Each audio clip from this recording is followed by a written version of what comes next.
ప్రముఖ టాలీవుడ్ దర్శకుడు రాజమౌళి వ్యాఖ్యలపై బీజేపీ నాయకురాలు మాధవీలత స్పందించారు.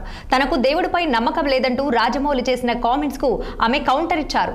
ఏవో ఇబ్బందులు వచ్చి సినిమా ఆగిపోతే ఇక ఆంజనేయ స్వామిని ఎందుకు నిందిస్తున్నారని మండిపడ్డారు. కోట్లాది మందికి స్ఫూర్తి అయిన స్వామివారిపై విమర్శలు చేయటం తగదన్నారు. ప్రముఖుల వ్యాఖ్యలు యువతపై తీవ్ర ప్రభావం చూపుతాయని బాధ్యతగా మాట్లాడాలంటూ రాజమౌళికి విజ్ఞప్తి చేశారు మాధవీలత. అయ్యా రాజమౌళి గారు, మీకు ఇబ్బంది కలిగింది, మీ వీడియో రకరకాల చోట్లకి ఏదో ఇబ్బంది కలిగి మీరు రిలీజ్ చేయలేకపోయారు. ఎవరి కష్టాలు వాళ్ళకు ఉంటాయి, కాదనట్లేదండి. కానీ ఆంజనేయ స్వామి వినకుండి నడిపిస్తాడు అని మీ నాన్నగారు అన్నారు. అది ఇప్పుడు భావ్యంగా అనిపించట్లేదు మీకు అన్నారు కదా. పోనీ బాహుబలి సినిమాలో కోట్లు సంపాదించారు కదండి శివలింగాన్ని ఎత్తిపించి పాపం ప్రభాస్ గారికి. అప్పుడేమన్నా శివుడి మీద ఏమన్నా దానకం చదివారా మీరేమన్నా? ఏ శివాలయానికి ఏమన్నా దాన ధర్మాలు చేశారా?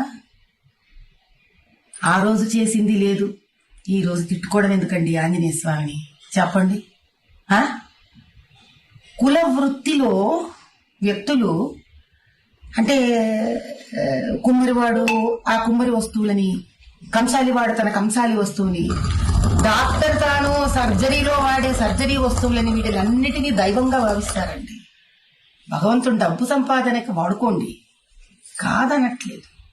కనీసం డబ్బు సంపాదనకి ఉపయోగపడ్డాడు భగవంతుడు అని ఆయన పట్ల ఒక గౌరవం ఉంచడం మీలాంటి వాళ్ళకి, మాలాంటి వాళ్ళకి, మనందరికీ సామాజిక స్ఫూర్తిగా ఉండాలి. ఎందుకంటే ప్రజలు మనని చూసి మన మాట విని చైతన్యవంతమవుతారు.